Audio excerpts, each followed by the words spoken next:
The big popular full-time RVers, they say, don't sell everything.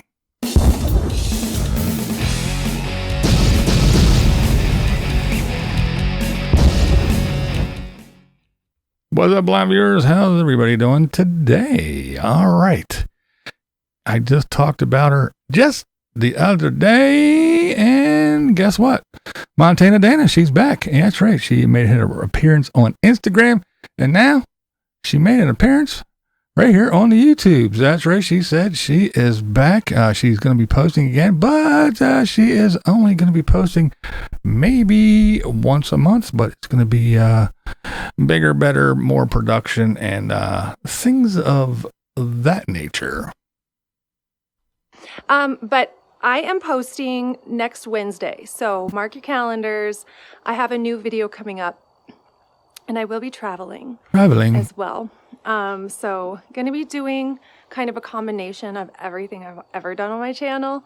I'm going to be doing music mixed with That's So Indie episodes, and I'll get you guys all caught up next week. But they're going to be really fully produced videos. Like, I might post one a month. There you go. Fully produced. One a month. A mix of this and that and all the good things. So, there you go. I say, like Beetlejuice, but I didn't say Danna 3 times, but there, there she is. Yeah, we just talked about her and just Dorit. So we have one of the ladies I just talked about back on YouTube, and I'm sure Dorit will be here as soon as she is done with her her bus build. Excuse me, not van build, her bus build. So we're all right. One down, one to go.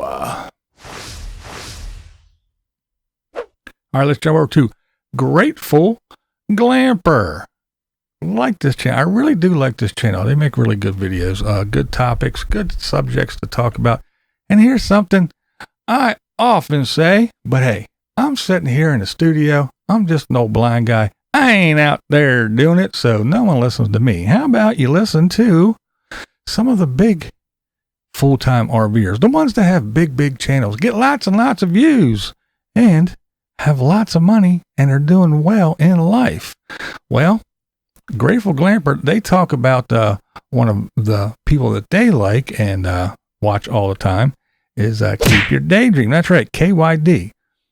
And they said that they got some really good advice from just watching their latest video. And yeah, so let's see what the Grateful Glamper has to say about what they learned. Did you hear that? It's when people sell it all, go full-time, living off of savings from a house sale with no plan B. Now, this idea might be trendy, but like many other trends, this trend lacks some basic wisdom in trading an appreciating asset, a home, for a depreciating asset, an RV. We have seen many in the RV community start to talk about some regrets they've had when it comes to doing just this. If you scroll through Instagram or YouTube, you're gonna see plenty of stories with the titles of family sells it all to go full time, but what happens when that family is ready to come off the road for a season? And if you've been around the full-time travel community for more than a few years, let me tell you something we've seen personally in the last 5 years, and that is the majority of families that choose a full-time travel lifestyle end up doing so for a season. There you go, just a season.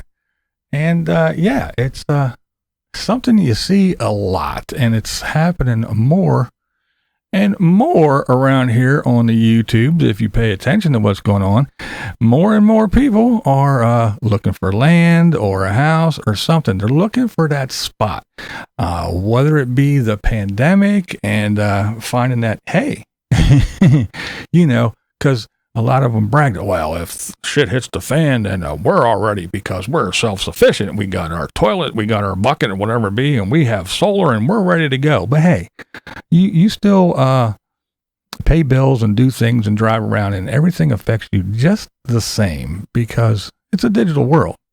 So, you know, if you can't go and swipe your card and get gas, you ain't moving anywhere. And if the grid goes down, guess what? Yeah, you might have solar, but what are you going to use it for? All your little devices that you make money, you're not going to get any more money because you're not going to be able to upload your videos. You're not going to be able to turn on your GPS. You're not going to be able to do any of the stuff that you do calling people on. If it goes down, it goes down for all of us. You're not that special. Trust me. You may think you are, but you're not.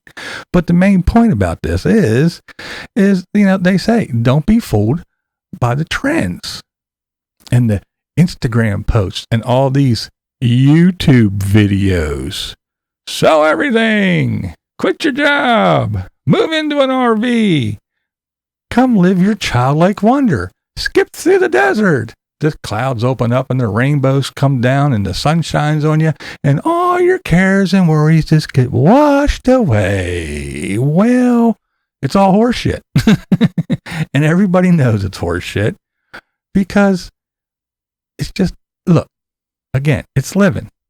Living's hard no matter where you are. I don't care if you're in a van, if you're in a class A, C, if you're in a car, if you got a fifth wheel, if you got a travel trailer, if you're living in a house, an apartment, whatever it is, living is hard. You have to eat, you have to pay bills, and I don't care if you live in a van, you still got to eat and you still got to pay bills. It's just the way things are. There's rules you got to follow. We all got to follow them, whether we like it or not. It doesn't matter where you live. But people are getting sold by this, hey, sell everything, quit your job, hit the road.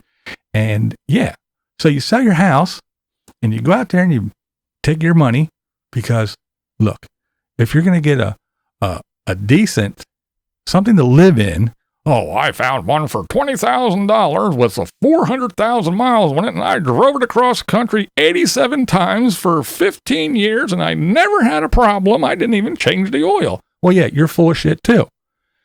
So if you want to live in something and actually live, not just survive, you're going to have to spend money. If you're getting some kind of tow behind, you're gonna have to spend $60,000-$70,000 on a truck alone to pull the other $70,000 or however much you're going to spend.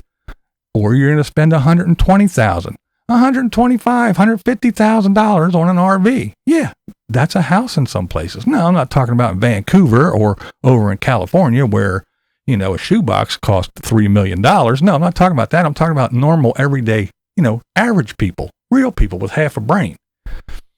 Yeah, you can get a house for $200,000, or you can go spend $200,000 on an RV. I know, save it in the comment. Oh, I only spent $5 on mine, and I threw $100 in it, and I know, I hear it all the time, but you're all full of shit. You're not convincing me, so you're trying to convince yourself as well. So you sell everything, and you go out and you sink your money into an RV or a truck and a travel trailer, whatever it is, and you go out and you go around and you find out that, yeah, it's not all rainbows and sunshine. It's not just a constant vacation. You got to go dump your tank. You got to find water. You got to plan ahead. You just can't go, well, let's just drive around, because the free life, free, cheap, and easy. Remember? So if I can just drive around and I go, well, I'm here now. Let's just swing into this place and get a spot. No, it's not going to happen. So now you got to plan out your routes and where you're going to be. And, oh, we're a day late. Oh, there's something there's traffic. Are we going to get there in time? Oh my God. And it's stressful. And if your shit breaks down, there you go. At your house, you're out in the middle of it. It's not like, oh, my house. Well, it can happen in your sticks and bricks. Yes, it can. But my house isn't on the side of a highway with cars whizzing by and you're going, oh shit, what am I going to do? Yeah. When you pull up to that nice spot and you open up, you go, oh, look at the mountains and this and that. Isn't this beautiful? I have a different backyard every day. Yeah. That's awesome. I'm happy for you. But it's not like that every day. It can be stressful. And some people get out there for a season or a year and they go, hey, this is fun, but I need the break. Just like when you go on vacation. What's the first thing you do when you're done with your vacation? You get back to your home, because it doesn't matter where you could be in a 5-star hotel. You could have people waiting on you all day. But even when you come back to your shitty little house, there's no place like home. There's nothing like laying down on your own bed and hitting your head hitting your own pillow. And you need a what? What do they always say? I need a vacation from my vacation. That's right. So when you're out there traveling around and you're having your free, cheap, and easy life, and you notice and you find out, you go, the Instagram pictures, them bastards, they tricked me.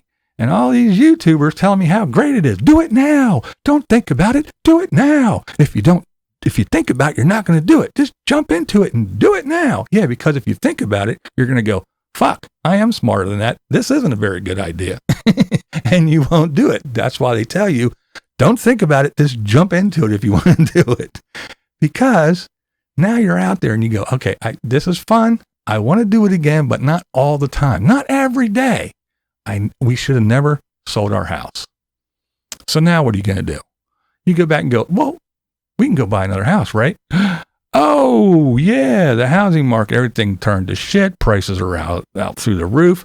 And now to buy a house like you had, you're going to have to pay 2, 3, 4 times more than when you bought your house originally. Ooh, ouch. Oops, that was dumb. Yeah.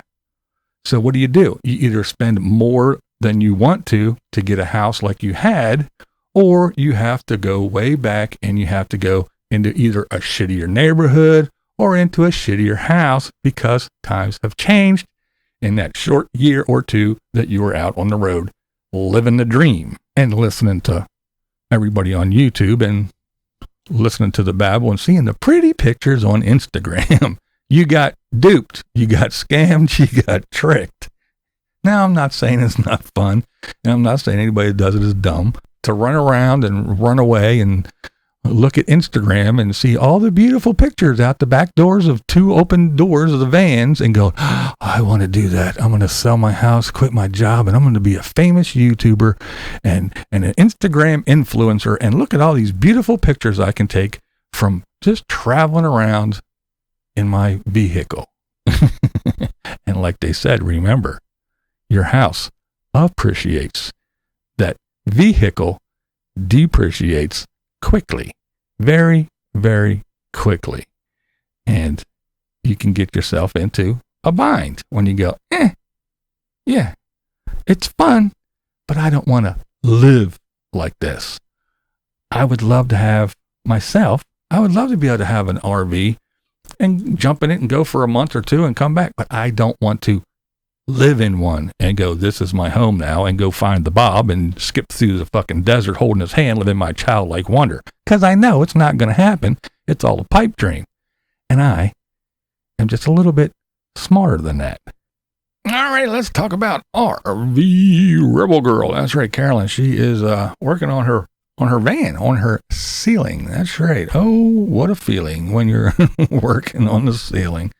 And yeah, she's got to do that shit by herself. And hey, trust me, doing anything on a ceiling by yourself is a pain in the ass. But hey, you got to do what you got to do. This is not easy by yourself. And it's crazy. It's crazy. Very crazy. But I got the first piece up and I'm so freaking proud of myself. You wouldn't know how proud I am. I mean, my arms are killing me from this drill. But I finally got a drill. I need a camera geezer. I finally got a drill that will go through this metal with the no tap or whatever you fucking call them. Excuse me, whatever you call them. Oh, yeah. Oh, poor Carolyn. She's having a time of it. But she's doing it, right? She's doing it. She's up there doing it. Great video. It's fun, man. Go check her out. And I will be putting links to this video and all the other ones I am talking about. By the way, you know how I do anyway. All right. But yeah, she needs a camera geezer. And she's doing it by herself. The funny shit is, I wonder where Dan Van is. Why isn't he there? I wonder if RV Joey worked him to the bone and he just doesn't have enough energy to help poor Carolyn now. Or maybe, just maybe, he's still held hostage. And Joey got a big chain tied around his bumper and going, no, Dan, the list is getting longer and longer and longer. You can never leave. Poor Dan. I don't know. He might be chained to the radiator. But yeah, that's it. So poor Dan, he's probably still held captive by El Capitan RV Joey. So he can't go help poor Carolyn, RV Rebel Girl. But hey, she's doing it. She's out there.